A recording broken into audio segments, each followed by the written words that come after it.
Glória a Deus.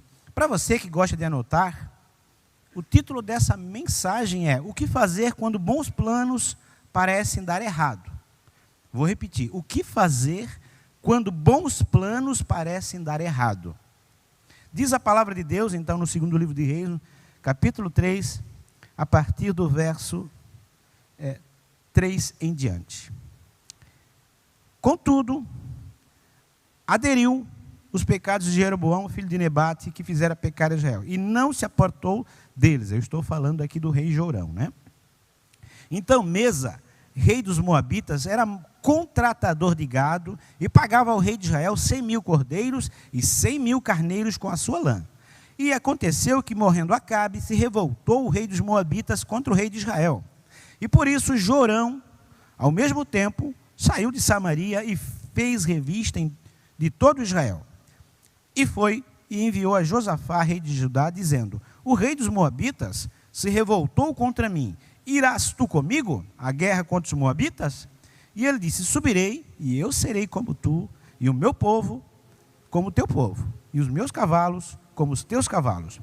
E disse: por que caminho subiremos? E ele disse: pelo caminho do deserto de Edom.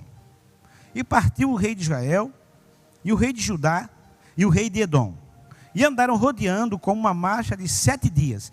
E o exército e o gado que o seguia não tinha água. E então o rei de Israel disse: ah, Senhor, por que o Senhor chamou esses 3 reis para os entregar nas mãos dos moabitas? Amém. Você pode se sentar, até aí tá bom. Glória a Deus. Deus, Ele é um Deus bom, em todo o tempo. O texto que nós acabamos de ler fala do rei Jorão. O rei Jorão, para quem não sabe, era o filho de Acabe, que era casado, né, com Jezabel. Então, o rei Acabe morre, e Acasias, filho de Acabe, começa a reinar no lugar de Acabe. E ele faz o que é mal aos olhos de Deus. E logo, há 2 anos, o Acasias acaba tendo uma queda e morre. Então o seu irmão, Jorão, começa também a reinar em Israel. Porém, ele faz o que é mal aos olhos de Deus. E então, havia um reino naquela época chamado Moabe, cujo rei era o rei Mesa. E Moabe pagava tributos a Israel. Na época era assim, um reino às vezes tinha outro sob jugo. Então esse reino, para não ter guerra, ele pagava o outro reino com alguma riqueza. Então na época era cobrado 100.000 cordeiros e 100.000 de carneiros, era dado toda a lã que se tosqueava para Israel. Porém, depois que Acabe morreu, o rei Mesa meio que se revoltou e disse: eu não vou mais pagar nada para esses reis de Israel. Então, veja bem, Jorão tem uma estratégia boa. Ele se alia com Judá, se alia com o rei de Edom, e vão atacar o povo de Israel, o povo de Moabe, pelo sul. Por quê? Porque no norte, onde era mais perto, lá estava toda a fortificação do reino de Moabe. Porém no sul não.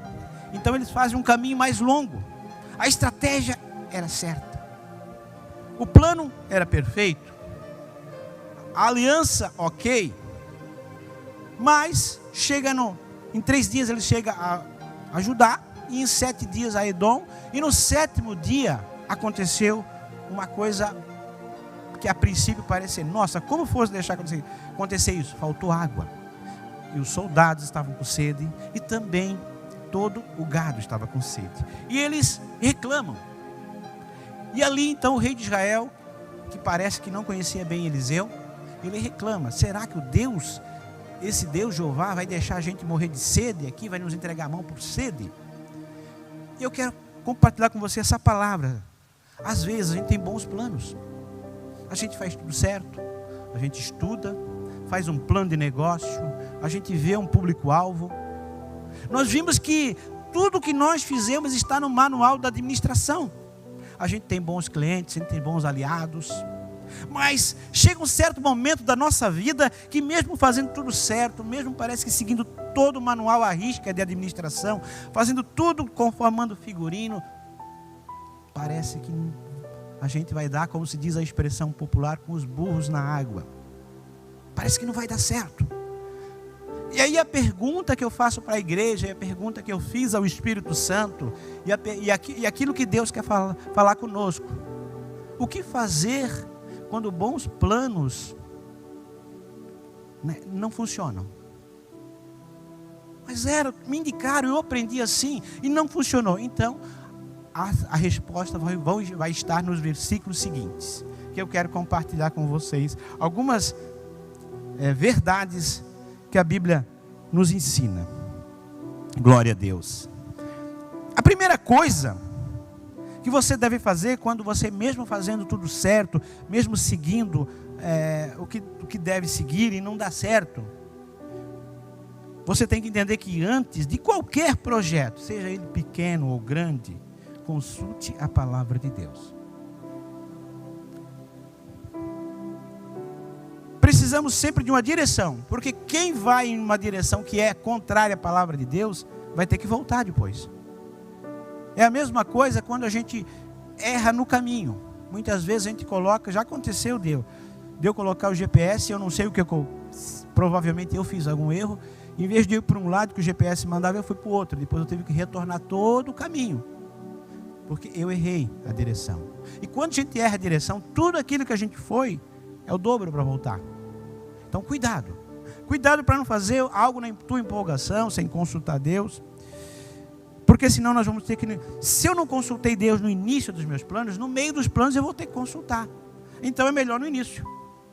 Ou seja, eu consulto quando eu tenho um projeto, um plano, ou eu consulto no meio ou quase no fim, que eu já perdi muita coisa. Então, primeira coisa, precisamos sempre de uma direção. Segundo princípio que eu aprendo aqui, isso está no versículo 11, tá? Que disse assim, ó, e Josafá disse, o que eu estou falando agora. E Josafá disse, não há aqui algum profeta do Senhor, para que consultemos ao Senhor por ele? Então, um dos filhos do rei de Israel disse, aqui está Eliseu, filho de Safate, que deitava água na mão de Elias. O que eu quero dizer para você, veja bem, eles não consultaram o Senhor. Fica claro aqui. Eles foram fazer uma guerra sem consultar o Senhor. E o próprio rei de Israel não conhecia bem Eliseu. Então, um dos servos de Israel disse, está Eliseu. Então, além de a gente ter que consultar Deus, a gente precisa andar com gente que conhece a Deus ou servos de Deus. Você já percebeu que Deus sempre coloca gente de Deus do nosso lado? Você tenta sair da... Já aconteceu de várias pessoas dizer, mas eu tento fugir de Deus. Não é que eles colocam me trabalhar com crente lá? Eu vou lá e tem um cristão lá falando de Jesus. Ei, deixa eu falar algo para você. Você é muito precioso. Você é muito preciosa para Deus. E é por isso que Deus usa quem Ele quer, no lugar que Ele quer. Pode ver, você sai do lugar, Ele vai colocar outro lá para falar de Jesus para ti. Porque Deus nunca desistiu de você e nunca vai desistir, aleluia. Ele sabe quem está precisando dele. Ele sabe quem está precisando de uma direção. Ele sabe aquele que vai estar errando e que precisa se consertar. Você sai daqui e não adianta. Vem outro lá e vai falar de Jesus. Ele diz, nossa, esse Jesus me cerca. Sim, ele cerca. Porque é o Salmo 139 que diz assim, ó, tu sabes o meu assentar, o meu levantar, o meu deitar. Tu me cercas. Tu sondas os meus pensamentos e o meu coração. Então Deus sempre coloca gente de Deus do teu lado. Glória a Deus. Então por isso que é importante. Ande com gente de Deus. Mas o interessante, que se a gente continuar a ler o texto um pouquinho mais para frente, disse Josafá no versículo 12. Deixe sua Bíblia aberta aí se você tiver, né? Está com ele a palavra do Senhor. Então o rei de Israel e Josafá e o rei de Edom desceram até Eliseu. Ei, tem coisas que a gente tem que se humilhar. Quando se fala descer, significa que eu preciso me humilhar. Ei, tem hora que eu quero fazer do meu jeito, tá certo. Não, mas o que ele... esse cara entende de negócio, eu é que entendo do meu negócio. Verdade, só que ele entende da palavra, que a palavra é muito mais do que qualquer negócio. Aleluia. Sem princípio da palavra, as coisas dão errado. Então, Eliseu disse ao rei de Israel: olha só o que o profeta falou: que tenho eu contigo? Vai aos profetas do teu pai e aos profetas de tua mãe. Porém o rei de Israel, ele insistiu. Ele disse: não, porque o Senhor chamou esses 3 reis para entregar nas mãos dos moabitas. Olha só como estava a cabeça desse rei de Israel. Ele dizia que eles iam ser entregues. Que fé é essa? Então, queridos, quando a gente vai até o profeta de Deus, já vá com fé. Não dizendo que, eu vou ser morto mesmo de qualquer maneira. Mas só dá o veredicto se é verdade que a gente vai se acabar por esses dias. Olha só a fé desse rei de Israel. Nenhuma. Mas glória a Deus quando tem gente de Deus do teu lado. E ele diz assim, por respeito a Josafá, que é homem de Deus, eu vou te atender. Glória a Deus. Eu quero dizer para você que às vezes, aleluia, receba essa palavra. Abre a mão e receba essa palavra. Sabe por que a tua casa está de pé? Por tua causa.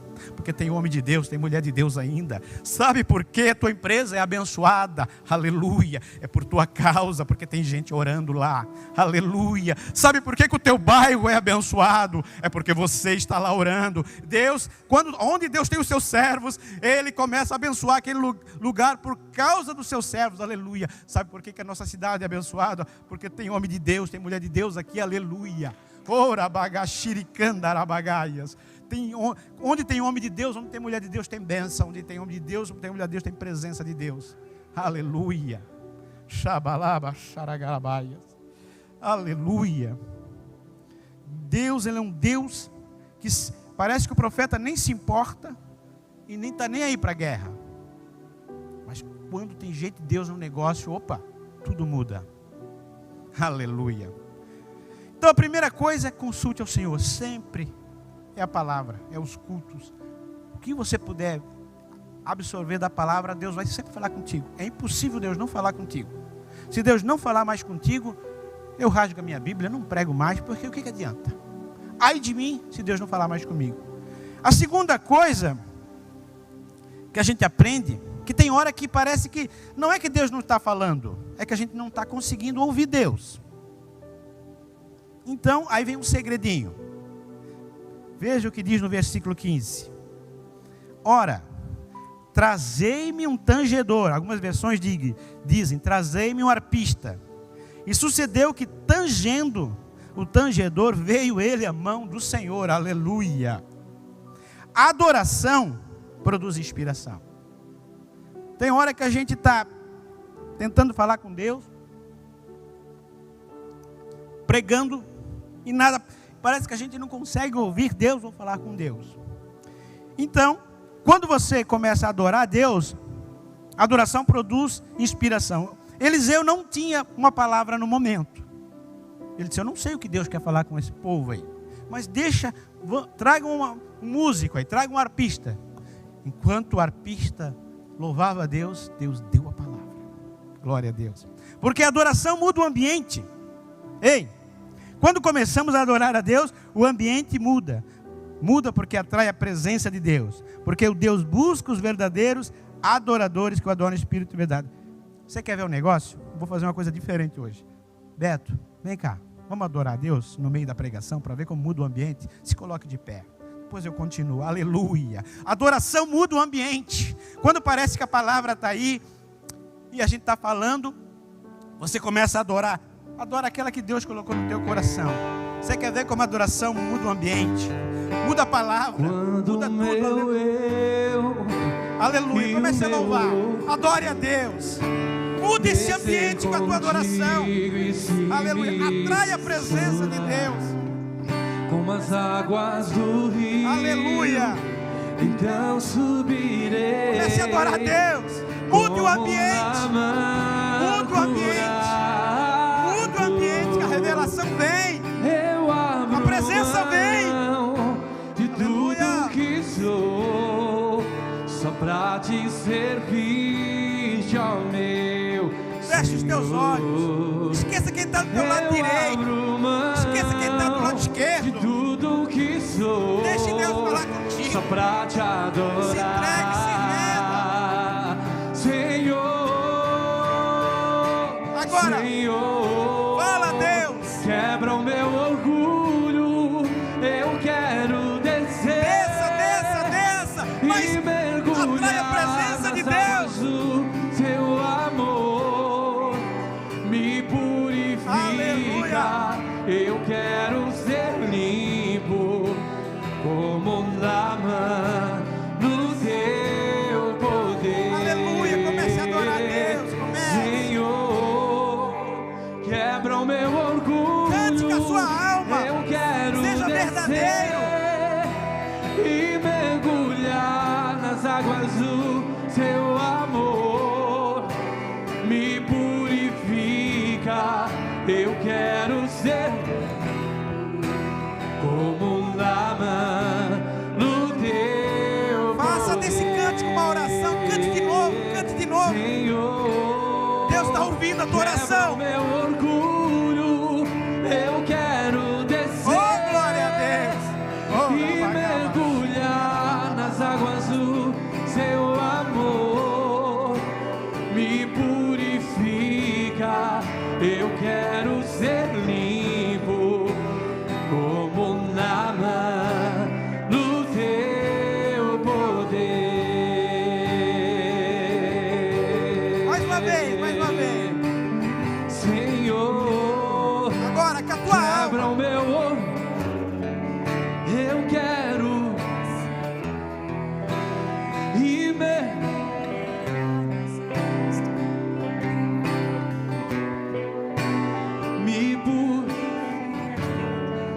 eu quero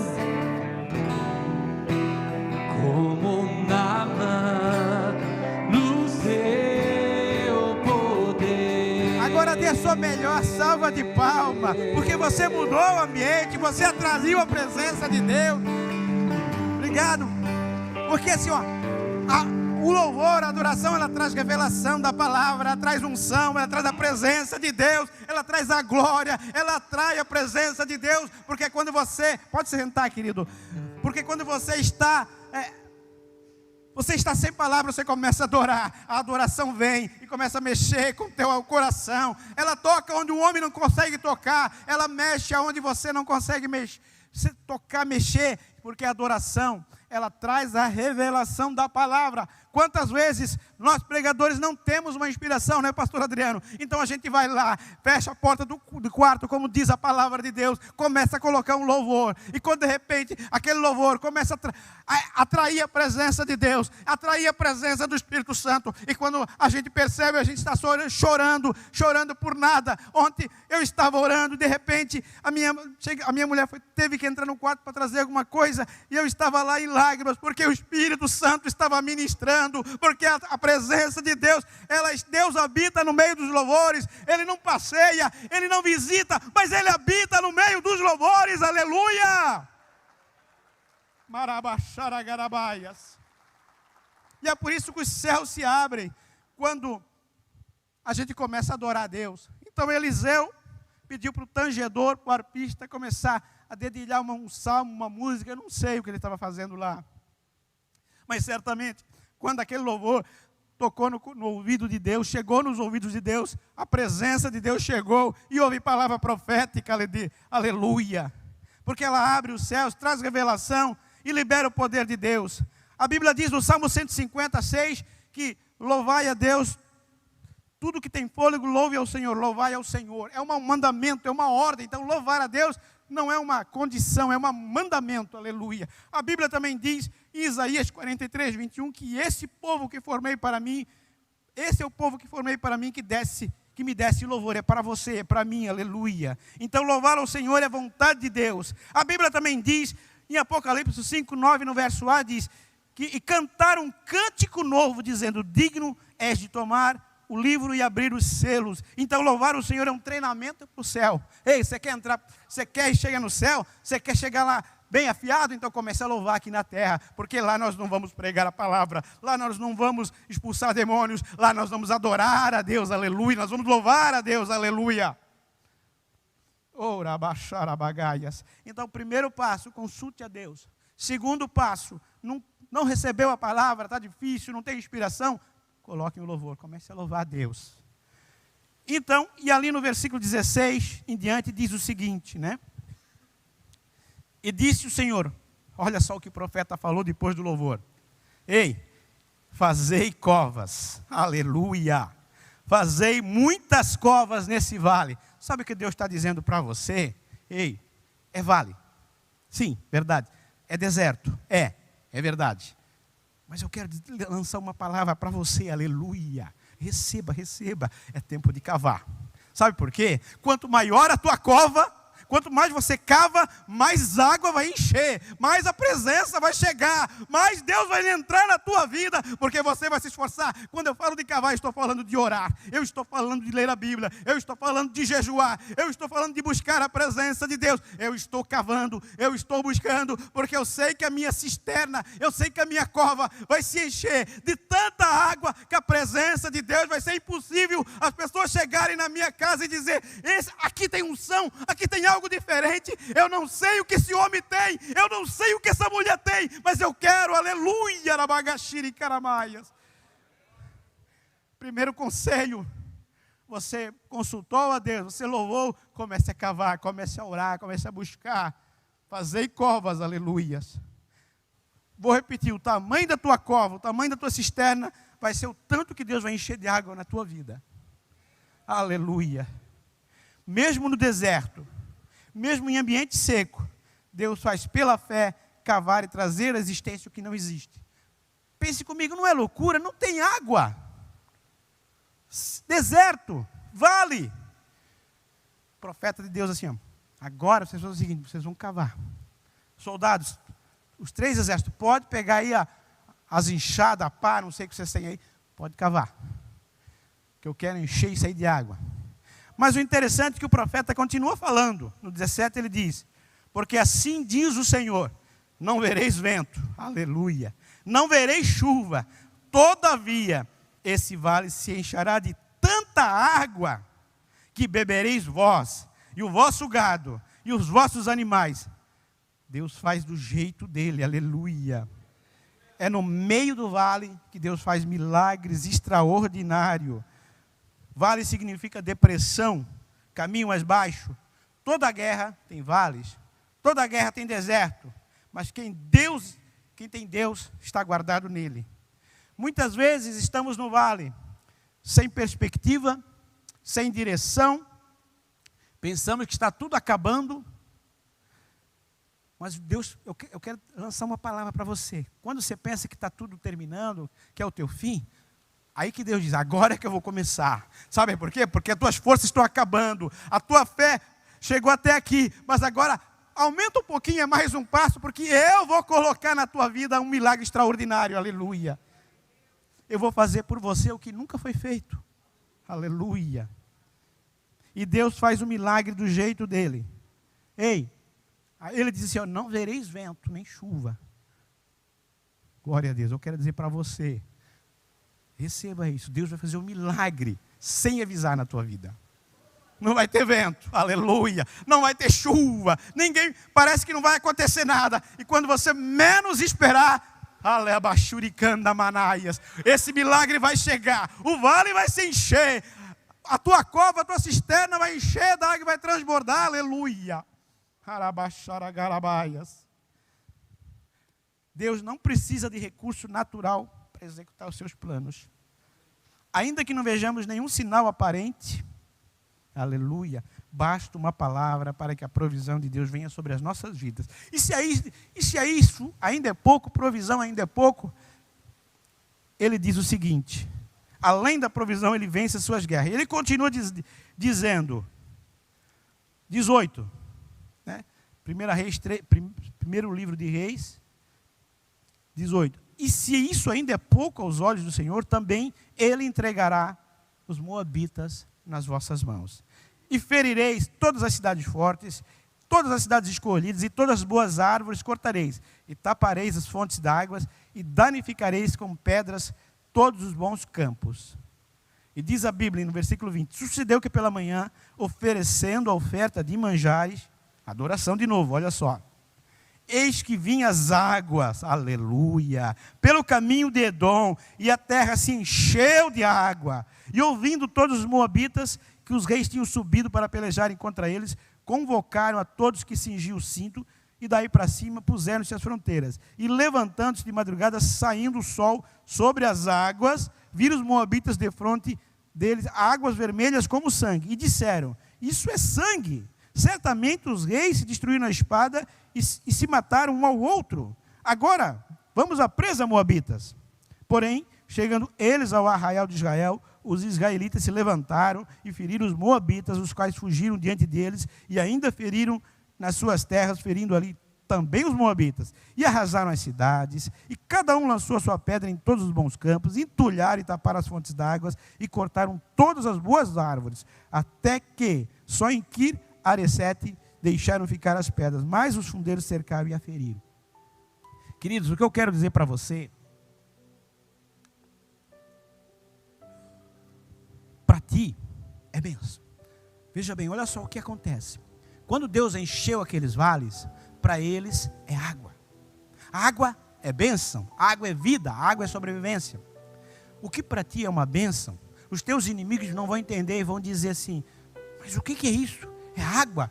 Para você é bênção, para você é água, para eles é sangue, é desgraça. Deus confunde a visão dos inimigos muitas vezes sobre a tua vida. Ele diz, pode ver, quando você é abençoado, ele diz: mas também isso aí deve ter alguma coisa. Ele tenta desmerecer a tua bênção. Sabe por quê? Porque tem bênção que é só para ti. Tem bênção que é exclusiva tua. Tem milagre que Deus só vai fazer na tua vida. Tem coisas que é só para você. Aquele que o invejoso não merece. Para que Deus dá uma bênção para o invejoso? Porque o invejoso ele teria que entender que tem bênção que é para ele. Ele não precisa invejar do outro. Aleluia.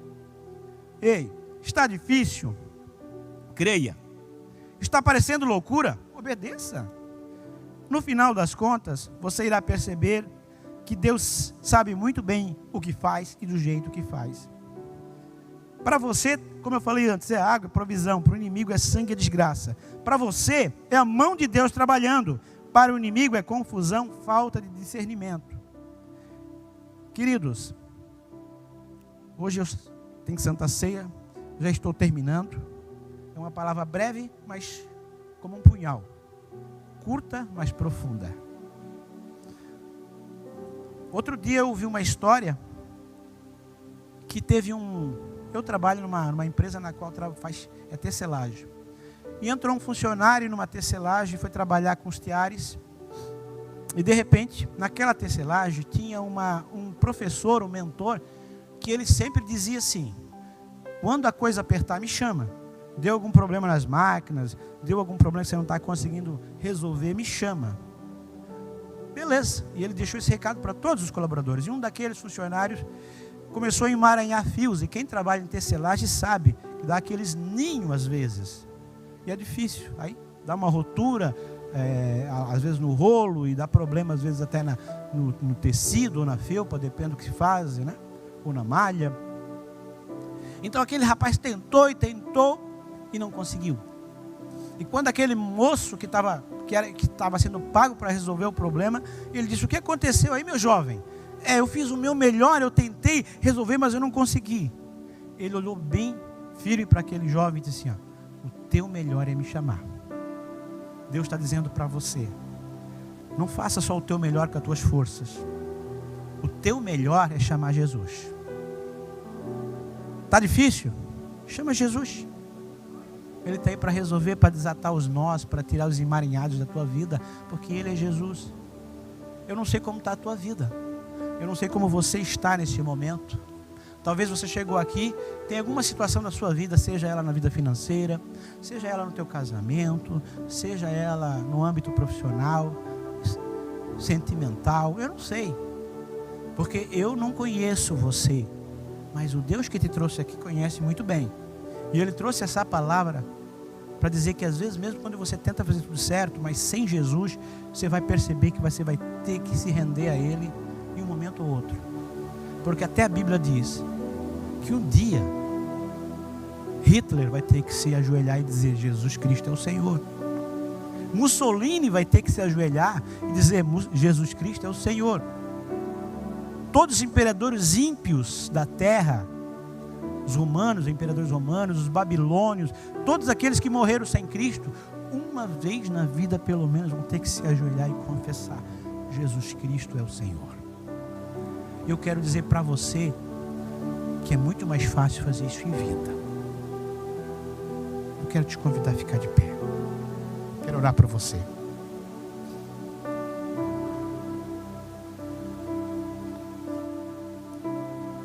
Glória a Deus.